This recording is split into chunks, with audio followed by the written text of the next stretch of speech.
Hi, and welcome back to my channel.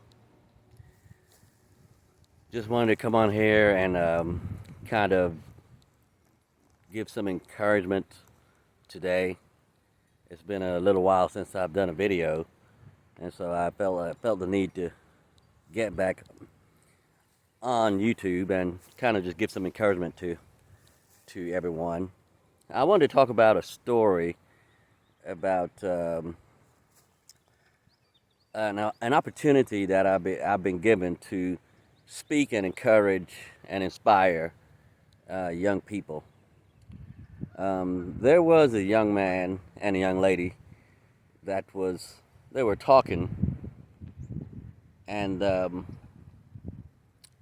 as they were talking, they looked like they were having a really good conversation. Um, they were just conversating between each other. I was not part of the conversation, and as they were talking, the young lady, she finally kind of brought me into the conversation, and she said, "Mr. Enoch, how many children do you have?" And so I told her, I said, "I have three amazing children." And she asked me, "How old were you when you had your last child?" And so I told her I was about 34 years old. And then she asked me, "How old were you when you had your first child?" And I told her, I said, I was about 27 when I had my first child. And she looked at the young man she was speaking to, and she said, "He waited." And I said, "Yeah, I guess you could call that waiting if you want to. I guess you could call it waiting." And she said, "Yeah, he has three children, and he's only 24." And so I said, "Well, years past, that used to be the norm. Back in the early part of the 20th century, early 1900s, that probably would have been the norm to be 24 years old and have three children. But times have changed, and a lot of times people like to wait. I heard now it's into the 30s that people are waiting for to have children, but it's up to everyone. It's your prerogative if you want to have a child at a young age, and whether or not you do or don't." And so he began to talk to me, and I was not judgmental at all about him having a child or having three children by the time he was 24 years old. I thought it was his prerogative, like I said. And so he spoke with me and he said, "I am trying to get myself back on my feet." He said, "I had a good job for a while. I was, taking care of my children, and I lost my job." Now, he didn't tell me how he lost his job, and I didn't pry. I didn't, if he wanted to tell me his deep, intimate information, he can, but if he does not, I'm not going to pry. And so he said he lost his job, and he went into a depressive state. And, after he lost his job, he started, drinking a lot and using substances and so forth that is not conducive to your body, um, and also not conducive to society as a whole. And so he was in a very depressive state, and he was not doing what he was supposed to do in life, and not being a good, upstanding father to his children. But he said, "I've cleaned myself up, and I'm trying to better myself. I've gone back to school, And maybe eventually I can get a job that is as good as the one I had before, is what he was telling me, or even better. And so I told him, I said, I'm very proud of you, young man. I mean, you're 24 years old. You're on the right track, and I just want you to know that the only people who fail in life, those who fail in life, are those who do not get up when they are knocked down. And I told him, sometimes you may feel like the rug has been pulled out from under you, and you're on the ground, and you're down and out, and you don't see any hope. And it sounded to me like that was the best job he ever had. He did tell me his salary, and it was a pretty decent salary. I won't disclose it on this YouTube video, but he did tell me his salary, and it was a pretty good salary. So it may have been the best job he ever had.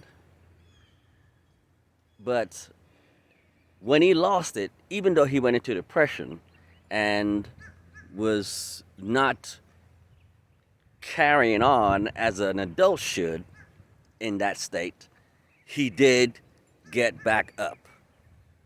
And he's in a position to now where he is back in school and he is trying. And so I told him, I said, what you've done in your life, it is in the past. The times that he was using substances and he was a heavy drinker, from what he told me, that time is in the past. He has given himself an opportunity to rebuild. Everything before he got up and started trying again is now history. It is history. And so, as I was speaking to him, I was telling him, the way you behaved yourself for a little while when you were depressed and annoyed and angry and scared, that is now history. And I asked him, do you know what history means? And I was so happy to know that he had a meaning for me. And he said, yes, I do. It is his story. And I said, yes, it is, young man. That is his story. So what you have done in the past, and you have changed your life and got up off the ground and got up from where you were knocked down to improve yourself, that is his story. Now, what you need to do from here on out is create your story. And the young man looked at me and shook my hand and said, thank you. Thank you very much. I really needed that. I needed that today because I've been feeling so bad about myself, and I felt like I needed someone to talk to and help me realize what you've just told me. And so, for anyone out there who may be in a bad situation, in a bad position, you're in a place where you didn't expect to be, you're striving really hard and you're doing what you're supposed to do, you're following all the rules that society gives to you, and then you find yourself down and out. Get back up. You are only a failure if you stay down.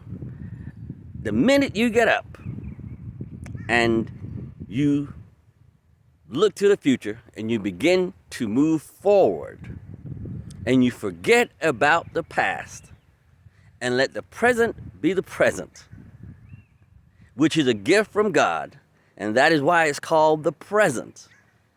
Your present will help you move to a successful future. And so, no matter where you are in life, some people have to start over in their 40s and 50s. Just know that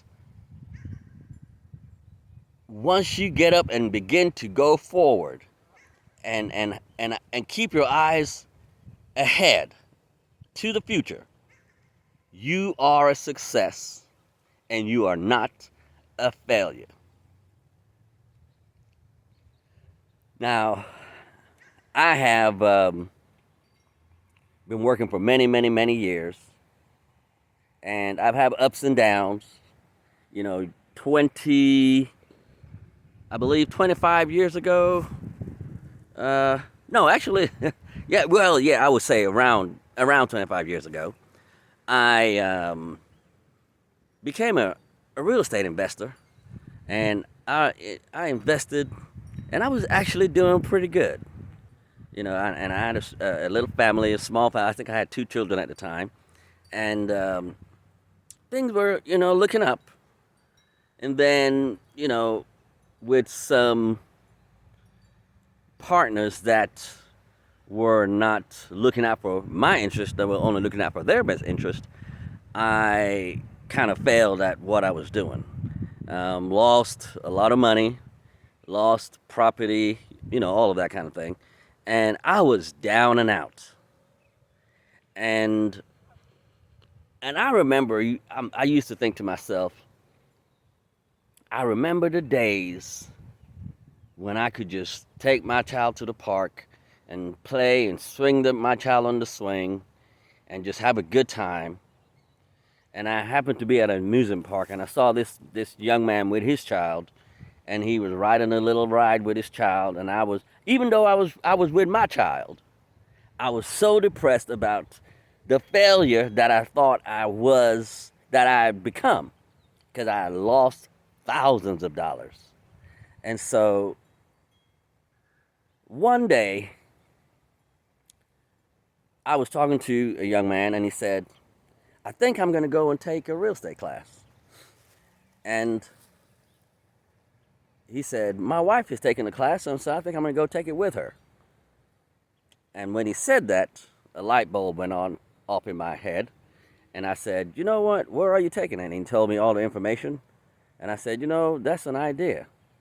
And I told him, I said, I used to invest in real estate, but I lost my shirt. And so I kind of stepped away from the whole real estate thing. And so he gave me the information, and I went and I looked it up on the internet and,